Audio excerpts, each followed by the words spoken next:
Hello everyone, আসসালামু আলাইকুম। আপনারা সবাই কেমন আছেন? আশা করি সকলে ভালো আছেন। আমি আল্লাহর রহমতে আপনাদের দোয়া অনেক ভালো আছি। আজকে আপনাদের সাথে নতুন একটি রেসিপি শেয়ার করব। তা আজকের রেসিপিটা হচ্ছে পাঙ্গাস মাছের রেসিপি। তা আমি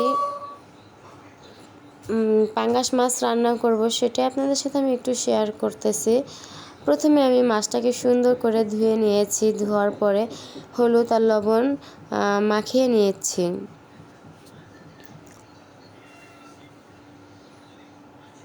আর মাছের পিসগুলো আমি একদম বড়ও করি নাই, আবার ছোটও করি নাই। আমাদের ঘরে একদম কম মানুষ, তাই কম মানুষের জন্য এই 5 টুকরা মাছ আমি নিয়ে রান্না করছি। আর আরেক দিকে হচ্ছে চুলায় গ্যাস নাই, সেজন্য আমি দুই পিস করে মাছগুলো ভেজে নিচ্ছি, যাতে করে মাছটা তাড়াতাড়ি ভাজা হয়ে যায়।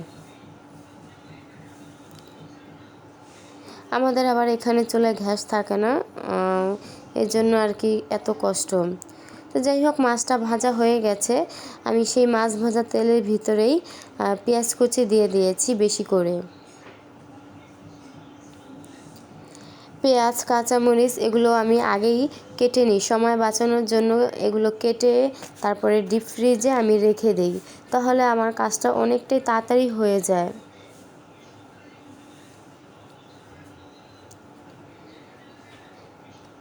পেঁয়াজটা বাদামি কালার করে ভাজা হয়ে গেছে। এ পর্যায়ে আমি দিয়ে দিচ্ছি আদা রসুনের পেস্ট, আর দিয়ে দেব জিরার পেস্ট। আদা রসুন আর জিরা এই দুটো মশলা আমি ভালো করে ভেজে নেব, যাতে করে মশলা থেকে কোনো কাঁচা গন্ধ না আসে।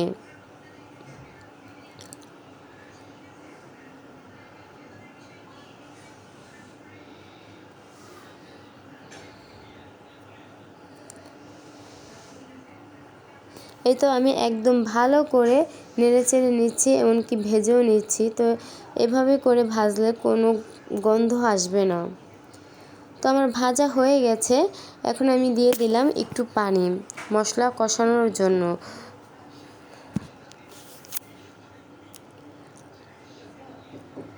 এখন দিয়ে দেব হলুদের ফাঁকি, এরপরে দিয়ে দেব মরিচের ফাঁকি।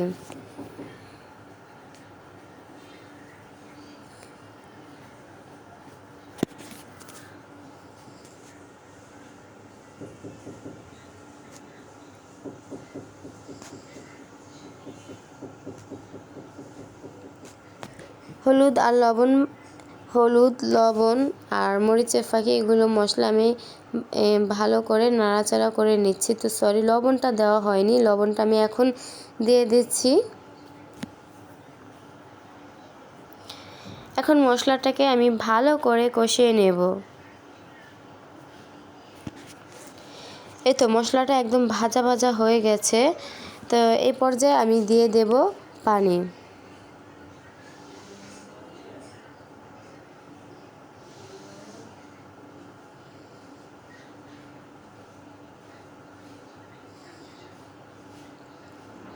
মাছটা আমি এখানে ভুনা করব, সেজন্য আমি অল্প পরিমাণে পানি দিয়েছি।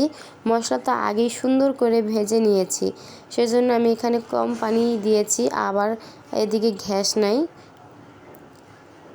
তাই তো আমার বলক এসে পড়েছে। এখন আমি এক এক করে মাছগুলো দিয়ে দেব।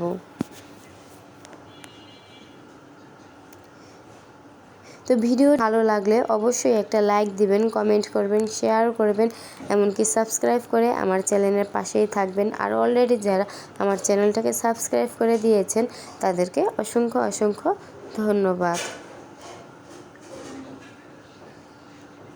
এখন ঝোলটা শুকিয়ে গেলেই নামিয়ে ফেলবো।